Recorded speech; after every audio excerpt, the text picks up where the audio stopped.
pagi hari ini kita mau bersuka cita di dalam Dia. Batuku dan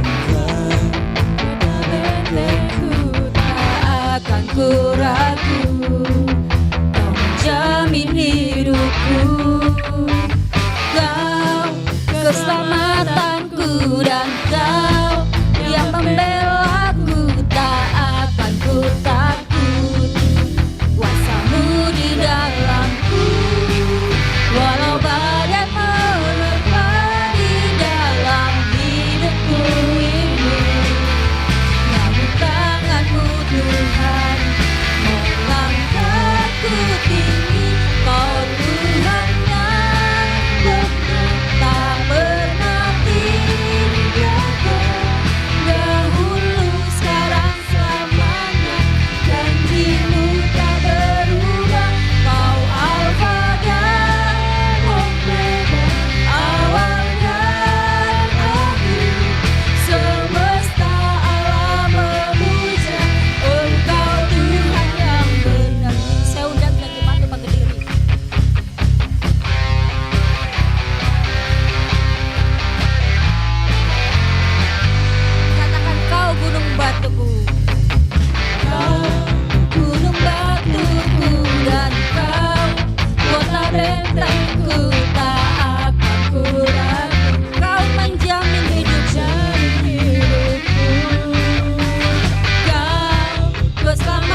keselamatan dalam kehidupan kita.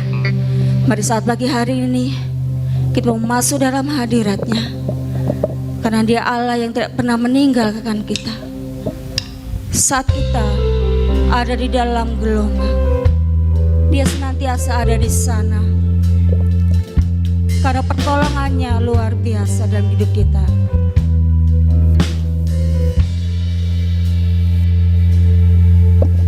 Saat ku berada di tengah gelombang, Kau ada di sana. Hadapi cobaan, lewati ujian, tangan-Mu melindungiku. Kasih-Mu menguatkanku. Kemuliaan-Mu Tuhan pasti nyata di tengah badai. Kau pertolongan dan pengharapan, Tuhan kemenanganku.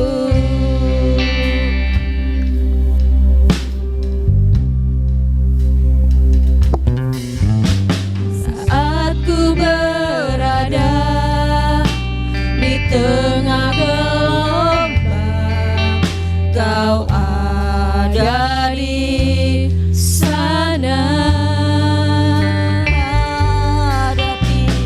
Hadapi cobaan, lewati ujian, tangan-Mu melindungiku.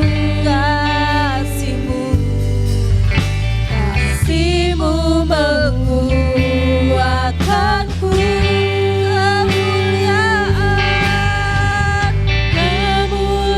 Kemuliaan-Mu Tuhan pasti nyata di tengah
Tuhan. Kalau pagi hari ini Tuhan, kami boleh memuliakan Engkau, kami boleh menyembah Engkau, kami boleh memuji Engkau Tuhan. Karena Engkaulah satu-satunya harapan dalam kehidupan kami. Bahwa hanya Engkaulah pertolongan dalam kehidupan kami. Bahwa hanya Engkaulah Allah yang menjamin kehidupan kami, Allah yang tidak pernah meninggalkan kami. Terima kasih untuk saat pagi hari ini Tuhan. Kami persiapkan hati, pikiran kami, untuk kami boleh Tuhan mendengarkan kebenaran firman-Mu. Kami melawat setiap hati pikiran kami Tuhan. Sehingga saat pagi hari ini Tuhan, ketika firman-Mu disampaikan, biarlah Tuhan kami mau menerima firman-Mu Tuhan dengan sukacita Tuhan. Karena firman-Mu itu menjadi kekuatan bagi kami. Firman-Mu yang meneguhkan iman kami. Firman menjadi penolong dalam kehidupan kami. Kau memberkati hamba-Mu yang sudah Kau persiapkan untuk menyampaikan kebenaran-Mu. Biar apa yang disampaikan oleh hamba-Mu berasal daripada Engkau Tuhan. Terima kasih Tuhan, terima kasih Yesus, kami serahkan Tuhan pemberitaan firman-Mu saat pagi hari ini Tuhan. Hanya di dalam nama Tuhan Yesus kami akan ucapan syukur kami, haleluya, amin. Silakan duduk Bapak Saudara.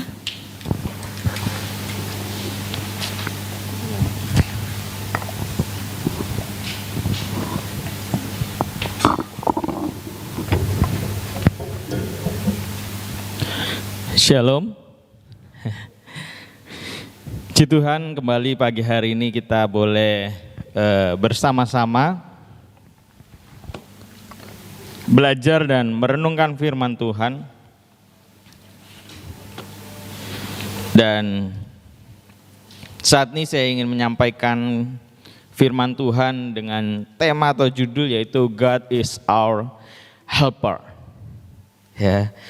Tuhan adalah penolong kita, Bapak Ibu Saudara sekalian. Setiap kita, Dia adalah penolong.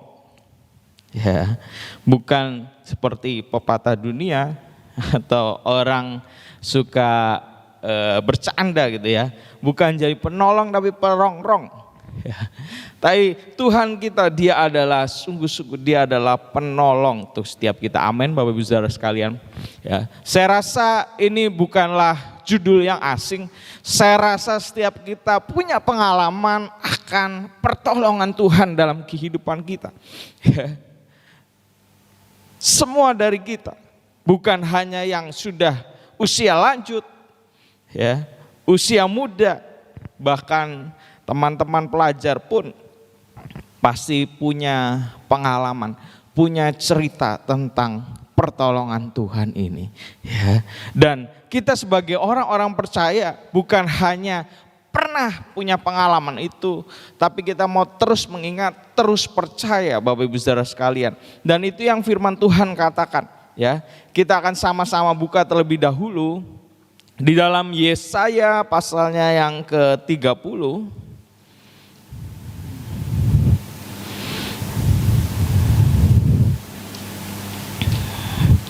Yesaya pasalnya yang ke-30 ayatnya yang ke-15 sampai ayatnya yang ke-18.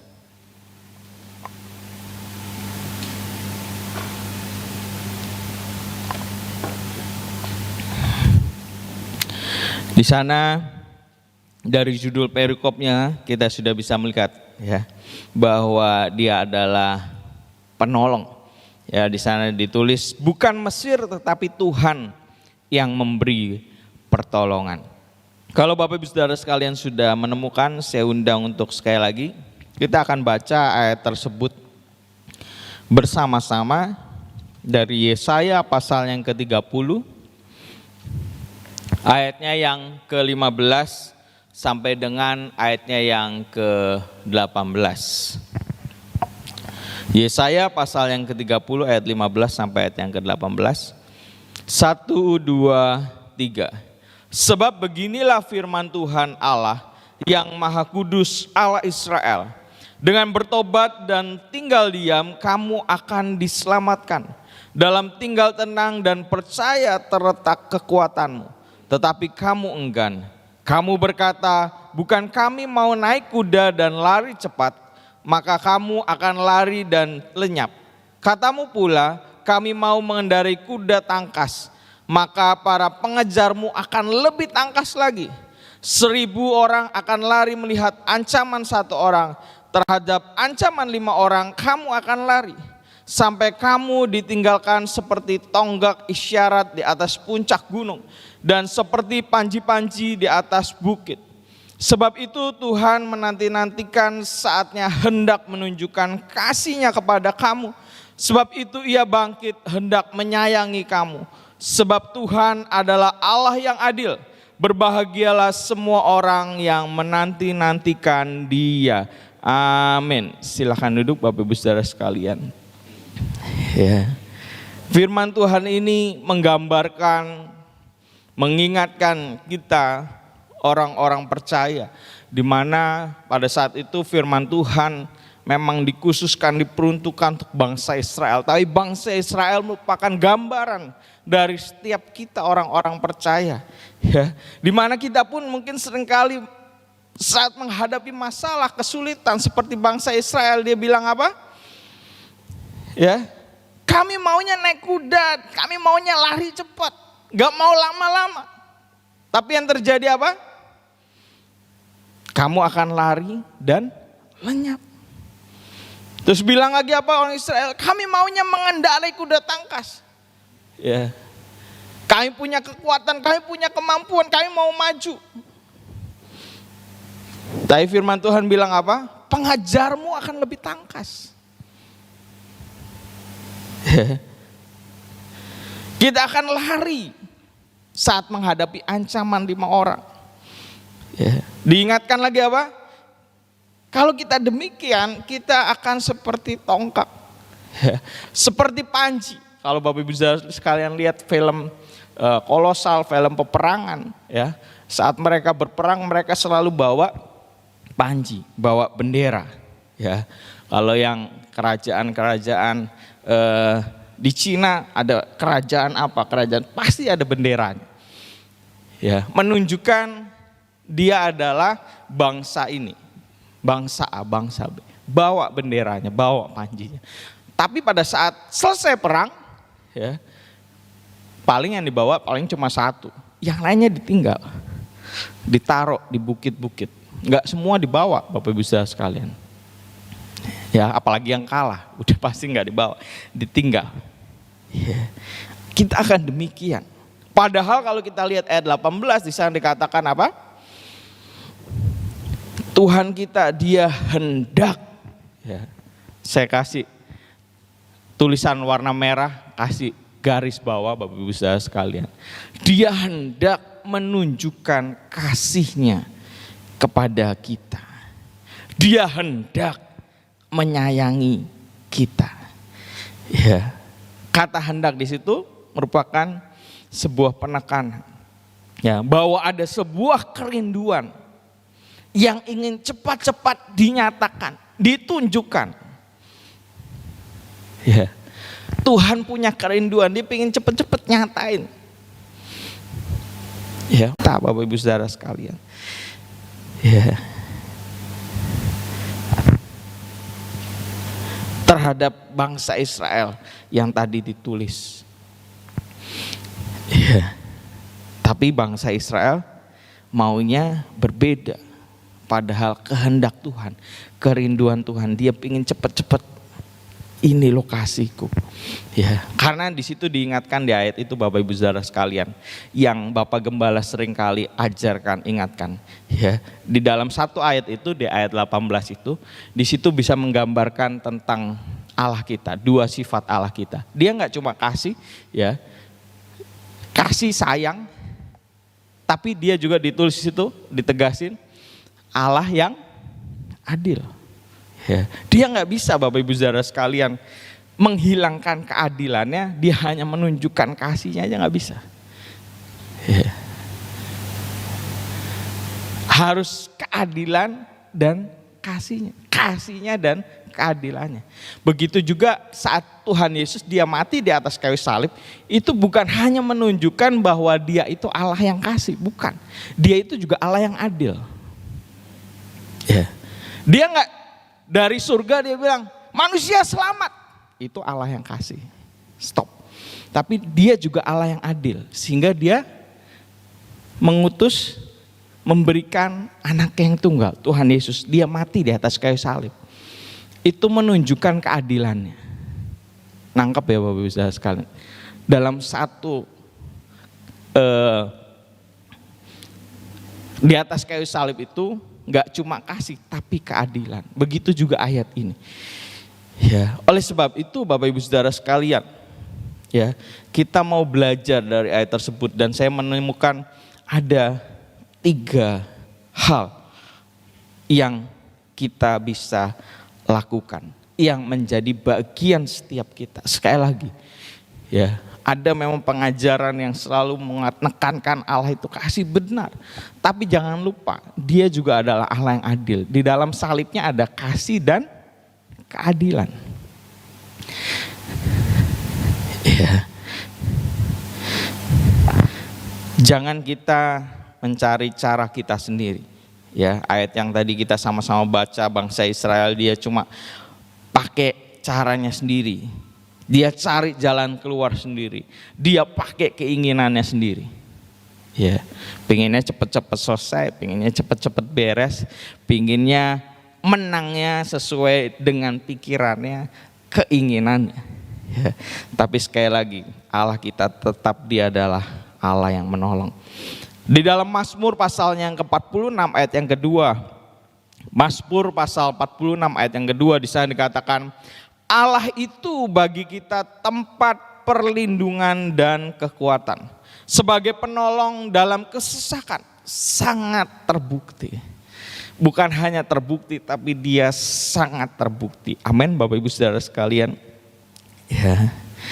Jadi gak perlu diragukan, dia adalah seorang penolong untuk setiap kita orang-orang percaya. Ya.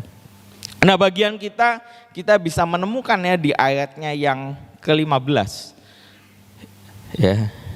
Di ayat yang ke-15 yang pertama disampaikan di sana, dengan bertobat ya, kamu akan diselamatkan. Ya, bagian kita yang pertama yaitu kita mau bertobat. Ya, ayat yang boleh menguatkan juga kita bisa buka di dalam 2 Tawari pasalnya yang ke-7. 2 Tawari pasalnya yang ke-7 ayatnya yang ke-13 sampai dengan ayatnya yang ke-14. Di sana dikatakan,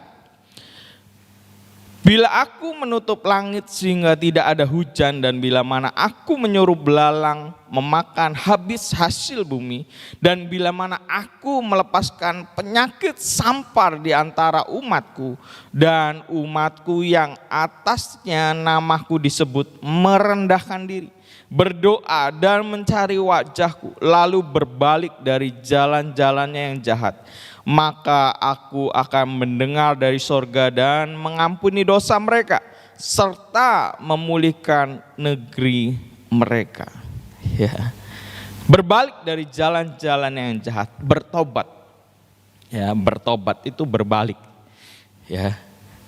Berhenti berbuat dosa, berbalik dari jalan yang jahat, lalu berpaling kepada Tuhan dan melakukan apa yang menjadi kehendak Tuhan dalam kehidupan kita. Itu bertobat. Ya. Dan firman Tuhan bilang apa? Mengampuni dosa, bahkan apa? Satu negeri. Ya. Dipulihkan, Bapak Ibu Saudara sekalian. Jadi yang pertama, langkah yang pertama, kita mau bertobat. Ya. Dari dosa. Ya. Dosa adalah segala sesuatu yang tidak sesuai dengan kehendak Allah. Ya, keinginan duniawi kita. Ya, dan lain sebagainya.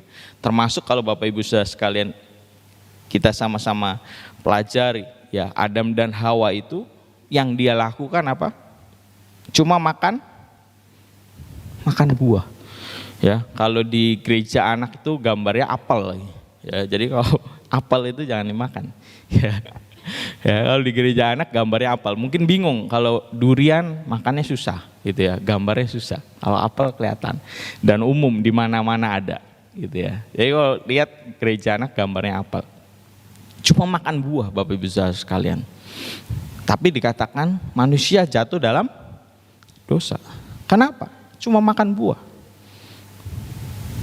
Karena tidak melakukan apa yang menjadi kehendak Tuhan, perintah Tuhan. Makan buah Bapak Ibu Saudara sekalian. Tapi itu dosa.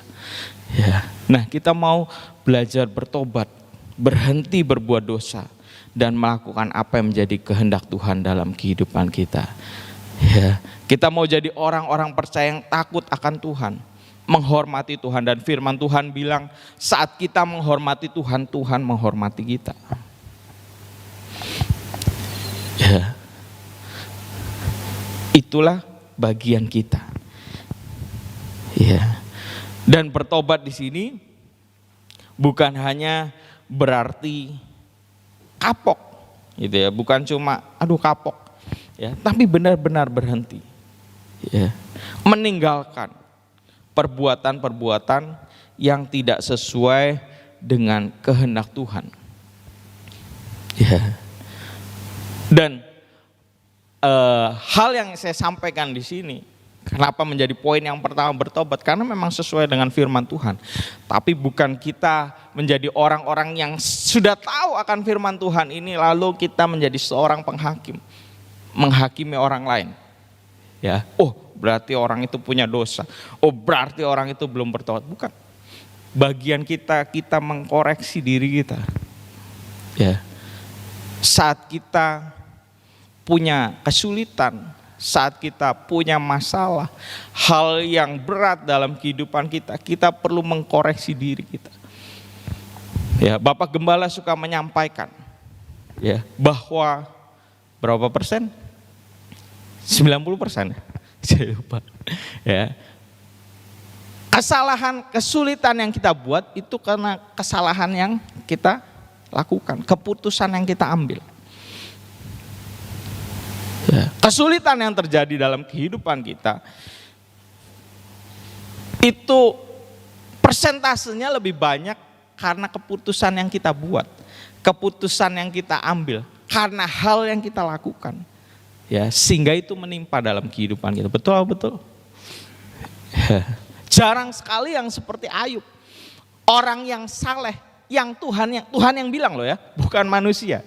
Ini yang ngomong Tuhan, dia orang yang saleh. Tapi penderitaan, kesulitan menimpa kehidupannya. Ya, jarang orang yang demikian. Ya, oleh sebab itu poin yang pertama yang Tuhan mau ingatkan untuk setiap kita mau koreksi diri kita. Kalau ada kesalahan, kita mau belajar bertobat. Ya.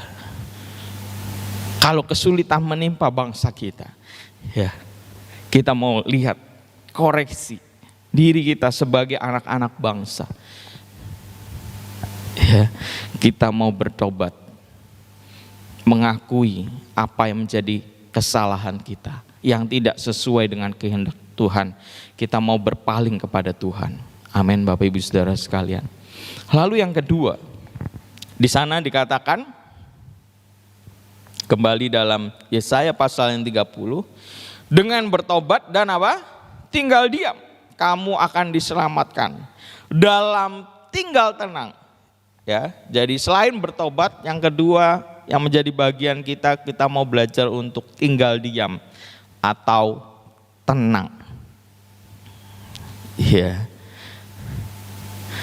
Dalam Mazmur pasal yang ke-46 ayat yang ke-11 di sana dikatakan, diamlah dan ketahuilah bahwa akulah Allah, aku ditinggikan di antara bangsa-bangsa, ditinggikan di bumi. Ya. Kita perlu diam, menyadari ya, bahwa kita punya Allah yang dahsyat, Allah yang luar biasa. Bapak Ibu Saudara sekalian, gak semua hal kita harus selesaikan dengan kemampuan kekuatan kita ya. Kita perlu belajar untuk tinggal diam. Kita harus menyadari bahwa kita punya Allah yang hebat, Allah yang perkasa, Allah yang dapat membuat laut terbelah. Ya, bisa lewat Bapak Ibu Saudara sekalian. Kita punya Tuhan Yesus, di mana saat dia butuh uang, dia cuma apa? Apa Bapak Ibu Saudara sekalian? Mancing. Jadi yang hobi mancing, silakan mancing. Suruh mancing murid-muridnya. Ya, mulutnya dibuka, ada koinnya, ada uangnya Bapak Ibu Saudara sekalian, buat bayar pajak. Allah kita, yang kita kenal dalam nama Tuhan Yesus Kristus, dia pun melakukan hal-hal yang luar biasa, hal-hal yang dahsyat. Dia bisa kasih makan 5.000 orang cuma dengan 5 roti dan 2 ikan. Ya, kita harus menyadari. Ya, dan juga tinggal tenang punya pengertian, kita bisa buka di dalam 1 Petrus pasal yang keempat. 1 Petrus pasal yang keempat, ayatnya yang ke-7. Di sana dikatakan, kesudahan segala sesuatu sudah dekat. Karena itu kuasailah dirimu dan jadilah tenang, supaya kamu dapat berdoa. Ya. Kata tenang di sini punya pengertian untuk kita bisa menguasai diri. Ya. Menguasai diri, ya. Karena saat kita nggak bisa tenang, Bapak Ibu Saudara sekalian, kita nggak bisa menguasai diri, akan lebih banyak kesalahan yang kita perbuat, yang seringkali itu memperburuk keadaan. Ya. Oleh sebab itu Tuhan mengingatkan kita, jadilah tenang, diam, jadilah tenang. Kita hanya harus menyadari kita punya Allah yang hebat, ya, Allah yang dahsyat, ya, Tuhan yang akan kasih hikmat, Tuhan yang akan kasih setiap kita akal budi untuk kita boleh menyelesaikan persoalan, masalah-masalah dalam kehidupan kita, ya. Dan khususnya Bapak Ibu Saudara sekalian, ya. Jadi tenang itu di sana dikatakan supaya apa? Supaya kamu dapat berdoa. Ya. Selain keputusan yang akan memperburuk keadaan kita, ya, kita pun saat berdoa dengan keadaan yang tidak tenang, kita akan susah konsentrasi. Kita akan cuma mengatakan apa yang menjadi keinginan kita. Dan saat kita nggak bisa tenang Bapak Ibu Saudara sekalian, ya, Tuhan akan sulit berbicara, menjawab setiap doa-doa kita. Ya, karena tadi kita cuma menyampaikan apa yang menjadi keinginan, bukan hanya menyampaikan persoalan kita, tapi seringkali kita juga menyampaikan apa yang jadi keinginan kita. Kita atur Tuhan. Ya. Kita perintah Tuhan. Siapakah diri kita? Kita perintah Tuhan dalam doa. Tuhan, saya maunya begini. Tadi seperti bangsa Israel. Ya. Kalau kita nggak bisa tenang, kita nggak akan bisa mendengar apa yang menjadi jawaban Tuhan, pertolongan Tuhan dalam kehidupan kita. Ya, anak saya Bapak Ibu Saudara sekalian, Kenneth, nanti ini bulan depan umur 2 tahun. Ya. Belum 2 tahun. 2 tahun kurang sebulan. Ya, tapi kalau di rumah itu, ya, dia yang atur segala sesuatunya. Ya. Papa mamanya diatur gitu ya, emak engkongnya diatur ya. Kalau dia lagi ngambek sama mamanya bisa disuruh berdiri di depan pagar Bapak Ibu Saudara. Nggak boleh masuk pagar rumah, Dia mainnya sama saya. Nanti kalau tiba-tiba sama saya juga digituin Bapak Ibu, suruh jauh-jauh. Ya, digeret terus ditaruh di sini, nggak boleh gerak Bapak Ibu saudara sekalian. Itu anak 2 tahun kurang 1 bulan. Gitu.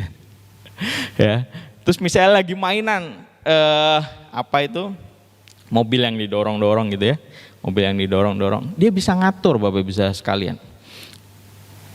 Dia bisa kasih perintah, saya yang dorong. Nanti kalau udah nggak mau saya yang dorong, saya suruh pergi, dia tarik mamanya, suruh dorong. Ya, kalau dia udah nggak mau sama mamanya disuruh pergi, suruh duduk, nanti suruh engkongnya, ganti lagi emaknya, gitu ya. 2 tahun kurang 1 bulan, dia bisa atur, dia bisa perintah. Dia nggak ngerti yang mana yang senior, yang mana papa mamanya, yang mana emak engkongnya, gitu ya. Kadang bisa emaknya yang lebih lama ngedorong, dia nggak tahu, padahal sudah lanjut usia. Ya, sudah hampir 70 tahun. Jadi Bapak Ibu saudara sekalian perlu tahu, umur Ibu Gembala ini hampir 70 tahun ya. Walaupun nggak kelihatan. Tinggal 1 tahun lagi 70 tahun. Ya.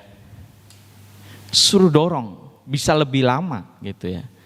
Kenapa? Karena dia masih kecil. Dia nggak tahu Bapak Ibu saudara sekalian, yang mana yang harus dihargai, dihormati. Dia kasih aturan, dia yang ngatur, dia kasih perintah. Ya, kalau kita demikian, kita seperti anak kecil. Ya, kita atur Tuhan. Ya, oleh sebab itu kita mau belajar untuk menenangkan diri kita saat kesulitan, masalah terjadi dalam kehidupan kita. Kita berdoa boleh memohon. Kita berdoa Bapak Ibu saudara sekalian boleh menyampaikan apa yang menjadi kesulitan kita. Tapi jangan kita atur Tuhan kita. Ya. Amin Bapak Ibu saudara sekalian.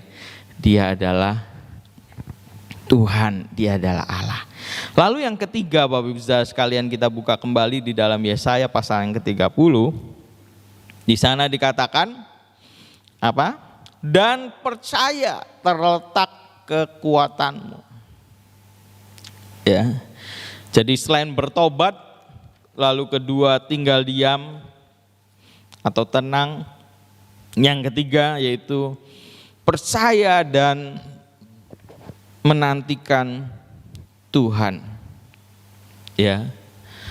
Percaya itu bukan pada saat kita pertama jadi orang Kristen, jadi orang percaya, menerima bahwa Yesus adalah Tuhan dan Juru Selamat dalam kehidupan kita. Kita ucapkan, kita aminkan dalam hati kita, dalam pikiran kita. Berhenti sampai situ. Ya, percaya itu juga sampai hari ini harus kita tunjukkan. Ya, sering dikasih contoh Bapak Ibu Saudara sekalian, saat kita pergi ke dokter, ya, memeriksakan diri kita, ya, lalu setelah pulang dari dokter dikasih resep, lalu yang kita lakukan kita cuma pulang ke rumah dan resepnya nggak ditebus. Saya mau katakan bahwa dia nggak percaya sama dokternya, ya, atau lagi nggak ada duit, nggak ya? Kalau nggak ada duit, saya yakin kalau orang sakit minimal dia akan cari generiknya, gitu. Atau bilang sama dok yang obat generik aja. Ya. Tapi kalau nggak ditebus, itu berarti dia nggak percaya sama dokter. Ya. Kemarin waktu Cika sakit gitu ya, masuk rumah sakit, ya kami sempat ada keraguan tentang diagnose atau apa namanya? Ya diagnosenya dokter gitu ya. Tapi saat dokter bilang operasi, ya dioperasi. Ya, itu menggambarkan walaupun ada keraguan, kami percaya. Ya dokter ini sekolah Bapak Ibu saudara sekalian. Ya, bukan terus cuma pakai firasat. Kalau kita pakai firasat, kita cuma pakai pengetahuan sebatas kemampuan kita sebagai orang awam. Tapi dokter nih sekolahnya spesialis. Ya. Spesialis bedah, spesialis dalam dan lain sebagainya. Ya, tergantung apa yang jadi keluh kesah kita, penyakit kita. Sekolah, Bapak Ibu, nggak cuma S1, S2. Ya. Dan saya tunjukkan percaya saya dengan melakukan apa yang menjadi keputusan dokter itu. Ya, demikian juga kita sebagai orang Kristen, orang yang bilang bahwa kita adalah orang-orang percaya. Ya, kita mau melakukan bagian kita. Apa yang menjadi keputusannya, apa yang menjadi perintahnya, apa yang dia kasih resepnya buat kita mau belajar lakuin. Kalau resepnya itu nggak ditebus, nggak sembuh-sembuh. Bapak bisa sekalian. Kalau imun tubuhnya baik, bisa sembuh, tapi rada lama. Ya, dengan adanya obat itu dibantu Bapak bisa sekalian, mempercepat kesembuhan, meningkatkan imun tubuhnya kita. Ya, demikian juga Tuhan Bapak Ibu Saudara sekalian. Ya, kalau kita mau sembuh, kita mau selesai, kita mau belajar percaya, melakukan apa yang menjadi bagian kita. Ya, dan selebihnya kita mau serahkan kepada Tuhan. Tuhan Yesus pun demikian, dalam dia berdoa, ya, dia berdoa apa? Dia menyampaikan keluh kesahnya, tapi dia tunjukkan bahwa dia juga percaya kepada Bapanya di surga. Sehingga dia bilang apa? Biarlah kehendakmu yang jadi. Menyerahkan segala sesuatunya kepada Tuhan. Bagian kita ada, tapi selebihnya kita mau serahkan kepada Tuhan. Amin Bapak Ibu Saudara sekalian. Ya. Ada bagian kita, ada bagiannya Tuhan. Ya, kalau udah nyampe bagiannya Tuhan pasti kita nggak bisa. Memang itu bagiannya Tuhan. Kita berusaha sedemikian apapun nggak bisa Bapak Ibu. Itu bagiannya Tuhan. Ya. Di dalam Matius pasal yang ke-6, ini merupakan ayat-ayat yang boleh menguatkan setiap kita. Matius pasal yang ke-6 ayat 31 sampai 34. Matius pasal 6 ayat 31 sampai 34, Bapak Ibu Saudara sekalian, boleh ada yang mungkin udah jadi ayat hafalannya, jadi ayat pegangannya, tapi yang belum, Bapak Ibu Saudara sekalian boleh kasih stabilo, boleh kasih tanda di Matius pasal yang ke-6 ini. Di sana dikatakan, sebab itu janganlah kamu khawatir dan berkata, apakah yang akan kami makan? Apakah yang akan kami minum? Apakah yang akan kami pakai? Semuanya itu dicari bangsa-bangsa yang tidak mengenal Allah.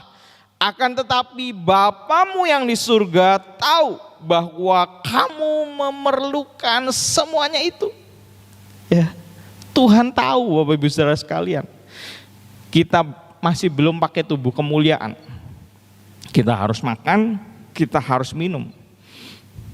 Ya. Dan Tuhan Yesus pun pernah mengalami hal itu. Dia pernah puasa Bapak Ibu Saudara sekalian. Lapar. Ya, enggak cuma 2 hari, 3 hari, 4 hari. 30 hari. Ya. Jadi Allah kita, dia tahu bahwa kita memerlukan semuanya itu. Tapi diingatkan ayat 33 apa? Tetapi carilah dahulu kerajaan Allah dan kebenarannya, maka semuanya itu akan ditambahkan kepadamu. Ya, yang kita perlukan tadi Bapak Ibu Saudara sekalian. Lalu ayat 34, sebab itu janganlah kamu khawatir, kembali diingatkan, janganlah kamu khawatir akan hari besok, karena hari besok mempunyai kesusahannya sendiri. Kesusahan sehari cukuplah untuk sehari. Kita mau percaya ini Bapak Ibu Saudara sekalian. Amin. Ya, Dia Allah yang tahu bahwa kita punya yang namanya keperluan, kebutuhan. Ya, Dia nggak cuma hal yang rohani, tapi dia juga tahu setiap kita punya keperluan, kebutuhan itu. Lalu di dalam Mazmur pasal yang ke-121,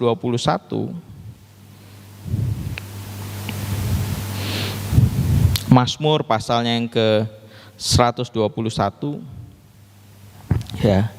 Ayat 1 sampai ayat 8 nih Bapak Ibu Saudara sekalian juga boleh kasih tanda menjadi kekuatan pegangan kalau kita mulai khawatir, kita mulai cemas, menghadapi masalah, menghadapi kesulitan. Bapak Ibu Saudara sekalian boleh baca ayat-ayat tersebut. Ya, saya akan bacakan. Tuhan penjaga Israel, aku melayangkan mataku ke gunung-gunung. Dari manakah akan datang pertolonganku? Pertolonganku ialah dari Tuhan yang menjadikan langit dan bumi. Ia tak akan membiarkan kakimu goyah. Penjagamu tidak akan terlelap. Sesungguhnya tidak terlelap dan tidak tertidur penjaga Israel. Tuhanlah penjagamu. Tuhanlah naunganmu di sebelah tangan kananmu. Matahari tidak menyakiti engkau pada waktu siang, atau bulan pada waktu malam. Tuhan akan menjaga engkau terhadap segala kecelakaan. Ia akan menjaga sampai selama-lamanya. Amin Bapak Ibu Saudara sekalian. Dia adalah Allah kita. Ya, ayat tersebut menggambarkan, mengingatkan tentang orang Israel, menceritakan tentang orang Israel. Ya, di padang gurun itu kalau siang panas sekali, malam dingin sekali, bisa mati Bapak Ibu Saudara sekalian. Ya. Tidak mudah bisa bertahan di padang gurun, bukan cuma buat makan Bapak Ibu. Keadaan cuaca itu sulit, tidak mudah. Ya, tapi di sana dikatakan matahari tidak menyakiti. Karena ada apa? Ada tiang awan. Ya, malam pun tidak akan menyakiti karena ada apa? Tiang api. Ya, itulah Tuhan kita. Mari kita mau percaya, kita menanti-nantikan Tuhan. Dan yang terakhir Bapak Ibu Saudara sekalian, ya, biarlah ini boleh menjadi pengertian, pemahaman setiap kita, bahwa pertolongan Tuhan itu tidak selalu sesuai yang kita inginkan. Ya, saya yakin mungkin kita tidak menyebutkan dalam doa, ya, tapi ada pemikiran kita secara manusiawi, ya, seperti bangsa Israel itu saat menghadapi kesulitan, menghadapi masalah, ingin cepat selesai. Kita pasti dengar orang-orang di sekeliling kita yang punya pengalaman yang lain, ya, sehingga itu membuat pemikiran kita mencari solusi, mungkin juga dalam hal rohani dengan kita berdoa. Ya, tapi sekali lagi, pertolongan Tuhan tidak selalu sesuai yang kita inginkan, tidak selalu. Ya, saya kasih contoh Bapak Ibu Saudara sekalian. Orang Yahudi, ya, atau orang Israel pada sebelum perjanjian baru, perjanjian lama, mereka memang mengenal juru selamat, Mesias yang akan menyelamatkan. Ya, tapi orang Yahudi, memang nggak semua bangsa Yahudi, ya, khususnya yang masih beragama Yudaisme, ya, Yudaisme. Jadi kalau sekarang ada orang-orang Israel, orang-orang Yahudi di sana yang sudah percaya bahwa Yesus itu juru selamat. Tapi mereka punya pengajaran, ya, bahwa juru selamat atau Mesias itu, Yudaismenya itu, ya, itu belum datang sampai hari ini. Belum ada juru selamat. Ya, itu pemahaman mereka, ya, yang menjadi pemikiran mereka, ya, bahwa Mesias juru selamat itu gak ada ceritanya, ya, lahir di kandang domba, jadi manusia biasa, lalu mati di atas kayu salib, jadi juru selamat. Itu buat orang Yahudi yang beragama khususnya Yudaisme, itu mereka gak percaya itu. Ya. Tapi harus tahu, kita orang Kristen nggak demikian. Ya, mereka punya pengertian, ya memang ayatnya yang dipakai juga ayat Alkitab. Ya, ini juga menjadi ayat-ayat yang dimana hari-hari ini pengajaran tentang Allah itu Esa mulai timbul, mulai banyak. Ya, ada yang bilang sama saya, anak muda, kita nggak perlu ngerti, yang penting percaya Tuhan Yesus adalah juru selamat. Benar Bapak Ibu Saudara sekalian, itu selamat. Ya, tapi kita harus tahu dasar kekristenan. Ya, mungkin jarang disampaikan. Ya, tapi sedikit-sedikit kita mau belajar, cari tahu kalau perlu. Ya, kalau perlu tanya Bapak Gembala. Ya. Dan kenapa kita jadi orang Kristen? Ya. Salah satunya tentang ketuhanan, kealahan, yaitu jadi dasar Bapak Ibu Saudara sekalian. Kita kenapa nggak agama yang lain? Ya. Kenapa kita punya dasar Allah itu Esa, tapi ada 3 pribadi? Ya, saya bacakan ayatnya Bapak Ibu Saudara sekalian. Saya hanya akan sampaikan sebagian. Tapi saya ingin menyinggung ini sedikit. Keluaran 3 ayat 20. Ya, di sana dikatakan jangan ada padamu Allah lain di hadapanku. Lalu Ulangan 6 ayat 5. Dengarlah hai orang Israel, Tuhan Allah kita, Tuhan itu Esa. Kasihilah Tuhan Allahmu dengan segenap hatimu, dengan segenap jiwamu, dan dengan segenap kekuatanmu. Ya, di situ dikatakan Allah itu Esa. Oleh sebab itu mereka nggak percaya bahwa Yesus adalah Tuhan. Mereka cuma punya pengertian Allah itu Esa satu, nggak ada Allah yang lain. Ya, itu ayat yang dipakai Bapak Ibu Saudara sekalian. Dalam Perjanjian Baru pun ada. Ya, Markus 12 ayat 28 sampai 32. Di sana dikatakan, saya ambil ayat berapanya ini. Di sana dikatakan Markus 12 ayat 28 sampai 32. Hukum manakah yang paling utama? Jawab Tuhan Yesus, hukum yang terutama ialah dengarlah hai orang Israel, Tuhan Allah kita, Tuhan itu Esa. Kasihilah Tuhan Allahmu dengan segenap hatimu, dengan segenap jiwamu, dan dengan segenap akal budimu, dan dengan segenap kekuatanmu. Ini ayat yang mereka pegang bahwa Allah itu Esa. Ya. Tapi kita juga harus tahu bahwa orang Kristen juga percaya Allah itu Esa. Ya. Bukan kita orang Kristen percaya bahwa Allah itu ada 3. Kita percaya bahwa Allah itu Esa, tapi punya 3 pribadi. Kenapa dikatakan pribadi? Karena ada satu-satu memang jelas. Ya, Tuhan Yesus dia panggil Bapa di surga. Jadi ada Allah. Ya. Bukan gak ada. Ya.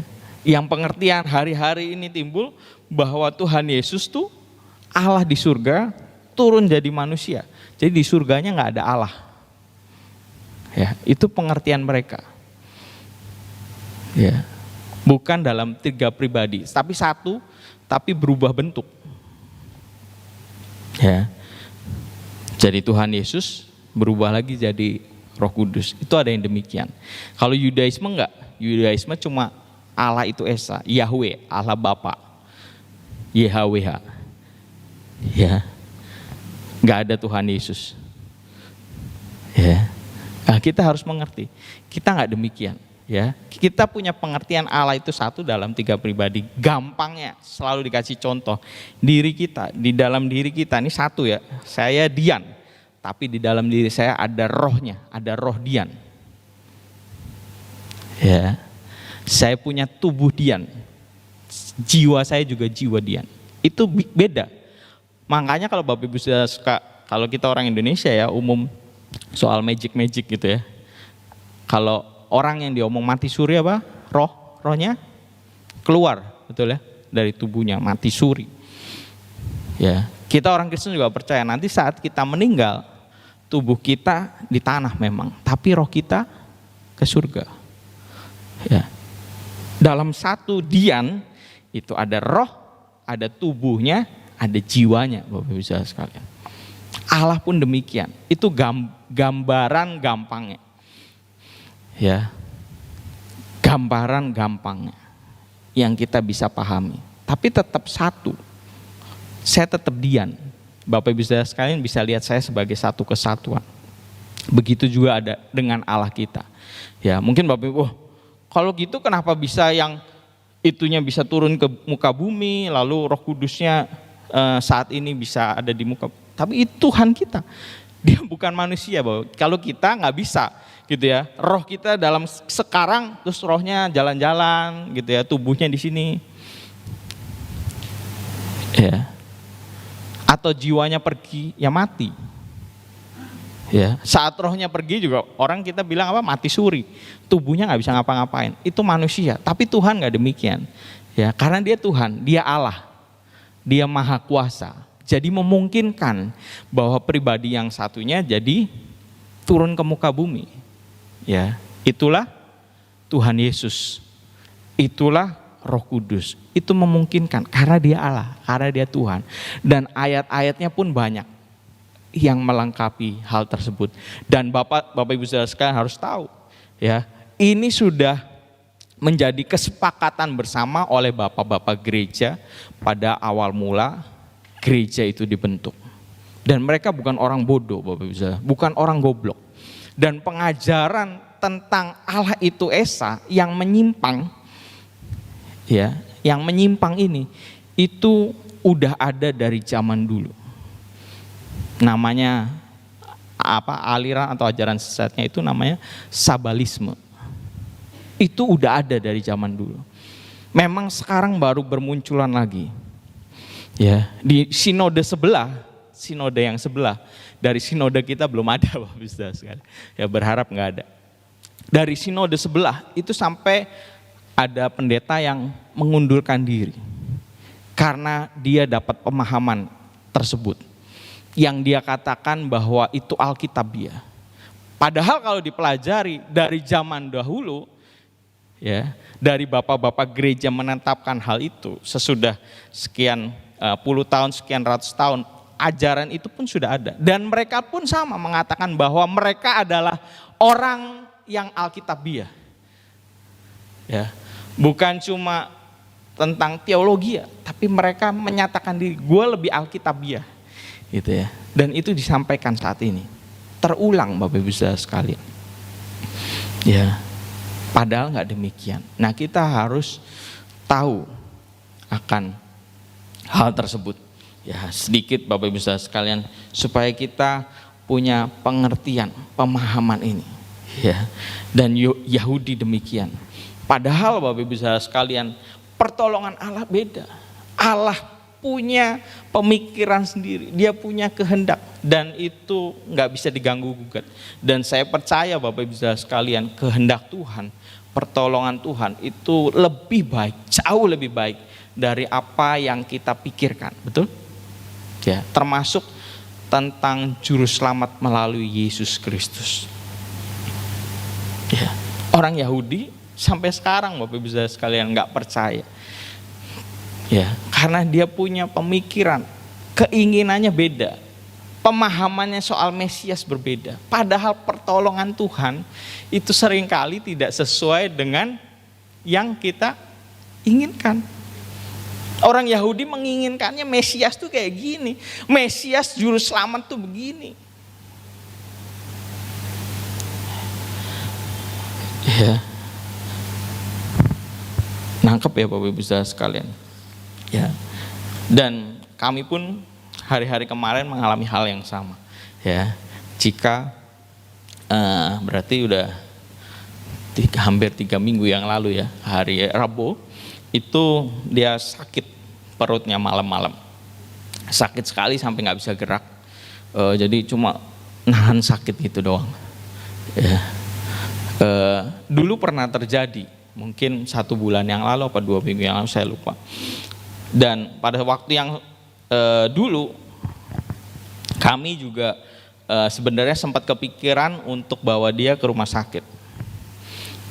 Ya, bawa ke IGD. Ya, tapi yang sebelumnya akhirnya pakai obat dokter, ya, itu berkurang, sakitnya berkurang. Ya, tapi yang kemarin ini dari sore sampai malam itu obat dokternya tidak mengurangi rasa sakit. Dan yang waktu dulu itu mah, jadi setiap dia minum obat pun, ya, ada 3-4 obat, setelah itu keluar, ya, telepon lagi dokternya ngasih resep lagi, nggak bisa masuk Bapak Ibu Saudara, obatnya itu nggak bisa masuk, jadi nggak bisa pulih kan, ya. Tapi yang sebelumnya akhirnya obatnya masuk dan pulih. Yang kemarin juga kejadiannya sama, sakit minta obat, dikasih obat, obatnya nggak bisa masuk. Setelah biasa urutan obat mah ya, sebelum makan minum obat, setengah jam kemudian makan, habis itu minum obat lagi, ya. Tapi muntah, selalu muntah, nggak bisa masuk makanan dan muntah. Terus minta telepon dokternya lagi, dikasih obat lagi. Kita lakukan hal yang sama, perputarannya sama, ya. Minum obat sebelum makan, minum obat sesudah makan, ya. Tapi memang masuk, tapi tidak mengurangi rasa sakit. Terus sampai malam, ya. Akhirnya kami mengambil keputusan untuk ke rumah sakit, ya. Memang sulit sekali Bapak Ibu Saudara sekalian untuk mengambil keputusan ke rumah sakit. Yang pertama ada Kenneth. Ini si Kenneth ini, anak saya ini nempel banget sama mamanya, ya, nggak bisa ucul Bapak Ibu Saudara sekalian, ya. Biasanya nggak mau digendong sama saya, ya. Kalau tidur, kalau lagi manja itu sama mamanya, digendong sama mamanya, ya, nggak mau sama saya. Itu salah satu pertimbangan. Dan kalaupun ke rumah sakit, pertimbangannya nih anak gimana gitu ya. Saya bawa ke rumah sakit sekarang pandemi, ya, corona Bapak Ibu Saudara sekalian, itu juga jadi salah satu pertimbangan. Tapi akhirnya karena udah nggak kuat, akhirnya ambil keputusan dibawa ke rumah sakit, ya. Saya pun nggak bisa antar Bapak Ibu Saudara sekalian, ya. Minta tolong mami mertua sama Yusak, ya. Saya harus jagain Kenneth. Nih Kenneth nggak bisa ditinggal sama mangkongnya, gitu ya. Kalau dia udah minta gendong, wah, gitu ya. Kalau udah rewel, jadi saya harus tinggal jika berangkat, ya. Sebelum berangkat, pada saat sakit, saya doain terus Bapak Ibu Saudara sekalian, ya. Berdoanya sama seperti Bapak Ibu Saudara, di dalam nama Tuhan Yesus sembuh, hilang sakit penyakit, ya. Itu yang jadi keinginan saya, gitu ya, sehingga masalah selesai. Berharap gak berangkat ke rumah sakit, tapi ternyata Tuhan buat lain, ya. Masuk rumah sakit, di rumah sakit saya pikir cumalah 1 hari, gitu ya. 1 hari ya, pengeluarannya gak terlalu banyak, cuma 1 hari, ya. Paling cuma dikasih obat penahan sakit, kasih mah atau kasih vitamin, ya. Karena beberapa waktu yang lalu pada saat kita ngundang pastor dari Jakarta, Christopher Tapiheru gitu ya, itu juga sama, masuk rumah sakit dikasih vitamin, kayaknya 2 hari kali ya di rumah sakit Pertamina, ya. Habis itu selesai. Ini saya pikirnya juga gitu. Diproses dari malam, pagi cuma dikasih sama dokter jaga gitu ya, belum ketemu sama dokter apa, dokter, ya gitu ya, dokter siapa namanya, dokter Andri kalau nggak salah. Akhirnya ketemu dokternya itu baru siang, ya. Dan harus disarankan untuk USG dan lain sebagainya Bapak bisa. Dan setelah selesai USG, jawabannya itu juga bukan kepastian, ya. Memang ternyata mungkin ada komitmen dari kedokteran atau gimana, bahwa mereka nggak boleh ngomong A, B, C gitu, mungkin loh ya, saya kurang paham, ya. Padahal udah pakai USG, tapi dia kasih gambaran, ya, semuanya dalam keadaan baik, cuma di dalam sini itu ada cairan yang mestinya nggak boleh ada cairan itu. Cuma gitu doang dokter, ya. Dia kasih kemungkinan. Lalu disampaikan itu hasil dari dokter yang mengamati tersebut, kasihin ke dokter Andre-nya itu. Lalu dokter Andre-nya itu ternyata dikasih lagi ke dokter bedah, ya, ke ahli bedah. Ya, ternyata setelah malamnya Bapak Ibu Saudara sekalian, itu dokter bedahnya bilang ini harus operasi, ini usus buntu, gitu ya. Sempat kami ngundang kayak mohon, minta tolong gitu ya sama saudara dokter juga untuk ngecek. Menurut dokter yang itu nggak apa-apa dipijit-pijit gitu ya. Tapi yang ahli bedah ini setelah pijit kesakitan gitu ya, si Cikanya kesakitan. Dan mestinya malam itu operasi, tapi saya masih di rumah. Jadi dokternya dan saudara yang lain mungkin nggak berani ambil keputusan, nunggu saya masih di rumah, masih nungguin Kenneth gitu ya. Jadi saya baru bisa ke rumah sakit, Kenneth tidur gitu ya. Kenneth tidur cepet-cepet ke rumah sakit, Kenneth bangun saya pulang lagi ya, kurang lebih tiap hari kayak gitu. Ini seperti itu ya. Pas saya ke sana kurang lebih 45 menitan, si dokternya udah pulang. Dokternya bilang besok pagi-pagi ya. Si Cikanya cukup khawatir gitu karena ada air ya di dalam perutnya. Cika sempat nanya sama dokternya juga, ini bahaya nggak dok? Wah bahaya, ya harus cepat-cepat gitu ya. Tapi ternyata ditunda, jadi dia kepikiran, wah ditunda sampai besok pagi. Dan besok pagi Bapak bisa singkat cerita akhirnya operasi, dan setelah 45 menit dokternya keluar, dia tunjukin ya ususnya yang diambil kurang lebih 1 jari lebih sedikit lah gitu ya. Ususnya, dan ususnya itu udah hancur ya, ususnya itu udah hancur ya, udah bocor Bapak Ibu sekalian. Di situ saya waduh, ini pertolongan Tuhan. Saya pinginnya kemarin nggak kejadian kayak gini, pinginnya cuma sembuh sehari 2 hari pulang. Tuhan kasih hal yang berbeda, dan saya lihat ini kalau nggak dibawa ke rumah sakit nih gimana? Saya masih bertahan di rumah, pasti ceritanya beda Bapak Ibu Saudara sekalian. Itu udah pecah, udah bocor Bapak Ibu Saudara sekalian. Cairannya udah kemana-mana.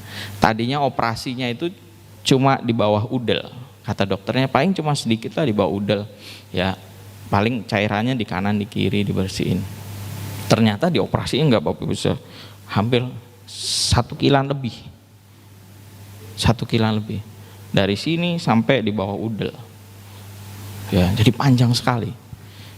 Ya, tapi saya lihat di situ pertolongan Tuhan luar biasa. Dan nggak berhenti sampai situ Bapak Ibu sekalian. Ya, ini ngobrol soal biayanya lagi. Ya. Waktu sesar, saya ingat sesar Bapak Ibu sekalian. Oh, biayanya lumayan gitu ya. Ini kurang lebih sama lah. Ya. Dan nggak bisa sehari pulang. Ya kan? Minimal 3 hari ya, dan pada saat sebelum operasi saya tahu kurang lebih perkiraan biayanya. Gue sebutin, ya udahlah ya nanti cari jalan keluarnya, yang penting ini dioperasi dulu. Memang saya ada tabungan, saya ada hal yang bisa disimpan, ya mungkin saya jual gitu ya, atau cari solusi pinjem dan lain sebagainya gitu ya, saya nggak ngerti, pokoknya selesai. Tapi Bapak Ibu singkat cerita, ya, memang Jessica ini punya asuransi, Cika pun punya asuransi, tapi asuransi biasanya cuma kasihnya nggak banyak, ya paling cuma sekian persen, belum tentu 50%. Gitu ya. Oh saya udah, ya tabungan masih oke lah, kalau sampai dia asuransi kasih segini, kemungkinan masih ada tabungan segini. Ya, ternyata Bapak Ibu sekalian, ya, pada saat mau pulang gitu ya, minta tolong dihitungin administrasi dan lain sebagainya. Administrasi ngasih harganya, dan itu lebih besar daripada saat sesar, gitu ya, biayanya lebih besar. Ya, Cika pun udah deg-degan, duk gimana nih, ya. Selesai rumah sakit tapi nggak bisa pulang kan nggak lucu gitu ya, kan mau cepet-cepet pulang. Ya walaupun nggak ketemu Kenneth, jadi setelah pulang pun nggak ketemu, hampir 1 minggu nggak ketemu, ya dipisah, ya karena kalau nggak bahaya nanti Kenneth bisa masuk lagi ke dalam. Gitu. Jadi dipisah Bapak Ibu. Jadi akhirnya setelah dikasih tahu biayanya nunggu lagi karena dari pihak asuransi nggak tahu covernya berapa. Ya. Dan setelah beberapa waktu akhirnya keluar. Puji Tuhan Bapak Ibu sekalian. Ya. Boleh dibilang untuk biaya rumah sakit saya tidak mengeluarkan uang dari uang pribadi saya sepeser pun. Sebagian dari asuransi, sebagian lagi ada yang saya dikasih orang. Tuhan kirim orang buat kasih dan jumlahnya pas, ya lebih sedikit lah, paling lebih 20 ribuan. Ya lumayan buat ongkos beli minuman gitu ya. Lebihnya cuma paling 20 ribu. Pas Bapak Ibu asuransi sama pemberian orang tersebut. Ya. Saya nggak ngeluarin duit sepeser pun untuk biaya rumah sakitnya. Boleh beri kemuliaan buat Tuhan kita. Ya. Pertolongan Tuhan tidak selalu sesuai dengan yang kita inginkan. Tapi yang jelas Tuhan pasti menolong kita. Tuhan pasti kasih jalan keluar. Tuhan pasti kasih yang terbaik. Dan itu semua bisa untuk memuliakan namanya. Amin Bapak Ibu saudara sekalian. Saya undang untuk Bapak Ibu saudara sekalian sama-sama bangkit berdiri.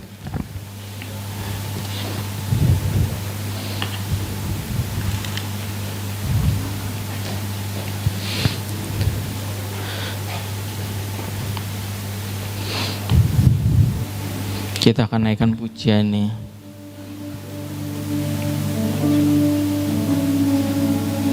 Kaulah harapan.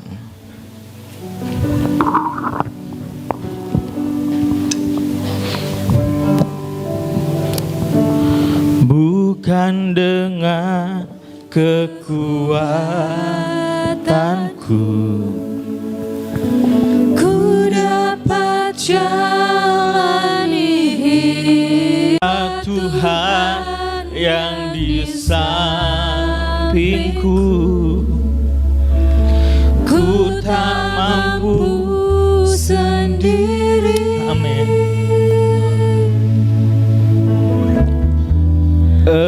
Engkaulah kuatku yang menopangku,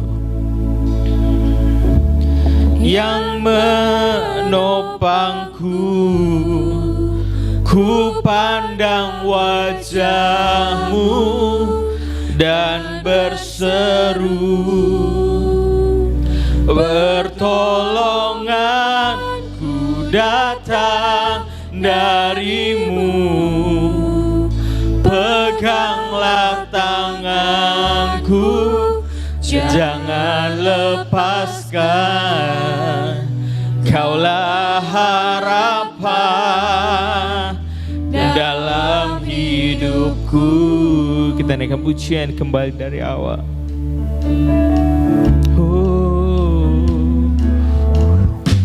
Bukan dengan kekuatanku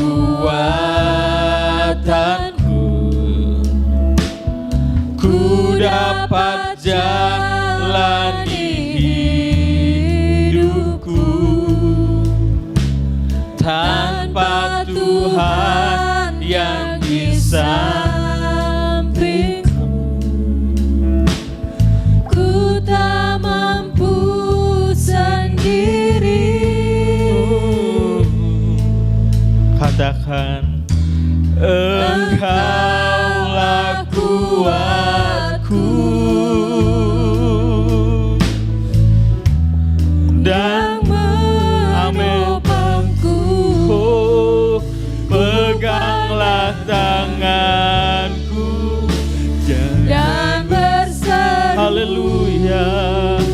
Oh, pertolonganku datang dari-Mu.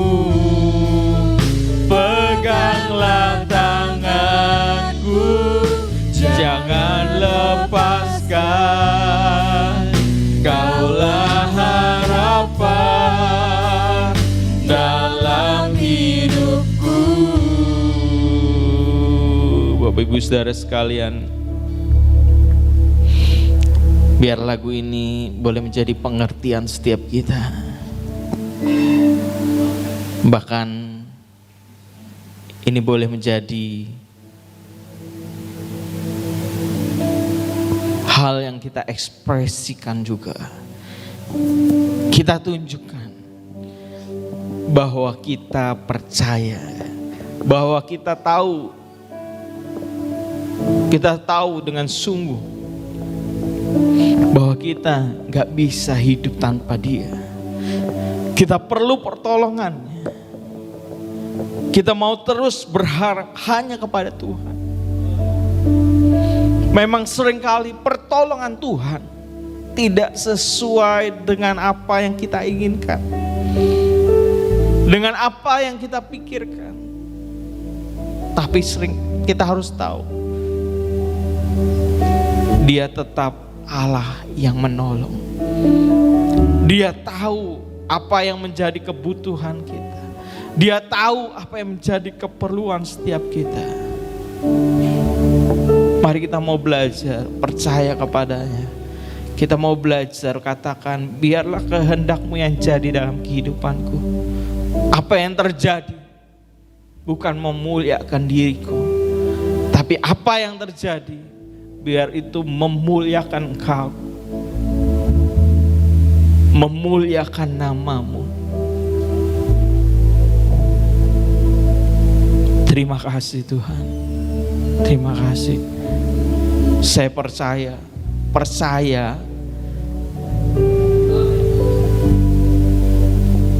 itu bukan hanya menguntungkan diri kita, tapi biarlah kepercayaan kita itu juga boleh menjadi berkat buat orang lain. Kepercayaan kita, iman kita boleh membangun iman orang lain, bahkan membuat orang-orang sekitar kita, orang-orang lain boleh beriman, boleh percaya. Terima kasih Tuhan, terima kasih. Ku pandang wajah-Mu dan berseru, pertolonganku datang dari-Mu. Peganglah tanganku, jangan lepaskan. Kaulah harapan dalam hidupku. Ku pandang wajah-Mu dan berseru, oh pertolonganku datang dari-Mu. Peganglah tanganku, jangan lepaskan. Kaulah harapan dalam hidupku. Kaulah harapan dalam hidupku.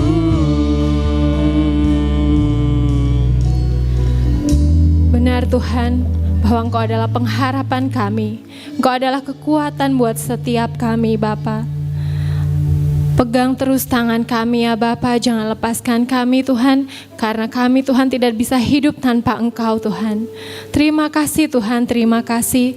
Kami mengucap syukur Tuhan buat firman-Mu pada pagi hari ini Tuhan, yang mengingatkan setiap kami, yang menguatkan setiap kami Tuhan, bahwa Engkau adalah Tuhan penolong kami Bapa, bahwa Engkau adalah Allah yang memiliki kerinduan untuk menyatakan kasih-Mu buat setiap kami Bapa.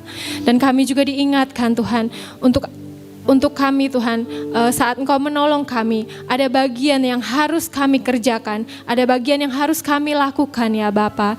Kami mengucap syukur Tuhan kalau pagi hari ini kami diingatkan untuk kami boleh bertobat, untuk kami boleh meninggalkan Tuhan setiap dosa-dosa kami.